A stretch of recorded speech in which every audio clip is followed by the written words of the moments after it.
তাদের বাদ দিয়ে যে কমিটি হয়েছে সেই কমিটি অনবিলম্বে বাতিল করে ফেসবুক এবং মানুষের আশা পূরণ করতে পারবে এই ধরনের কমিটি আহ্বান জানাচ্ছি। আমার বন্ধুরা আমার, আপনারা জানেন ইতিমধ্যে কিছু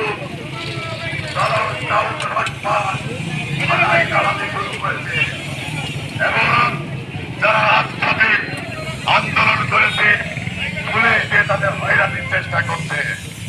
আমরা স্পষ্ট ভাবে হুঁশিয়ারি দিতে চাই, এইগুলি বন্ধ করেন, তা না হলে আমরা সংঘবদ্ধ ভাবে ঐক্যবদ্ধ ভাবে দাঁত ভাঙা জবাব দিয়ে দেব। আপনাদের সমাবেশে যোগ দেওয়ার আহ্বান জানিয়ে আবার বক্তব্য শেষ করছি। এবার আমাদের যে শোভাযাত্রা চলছে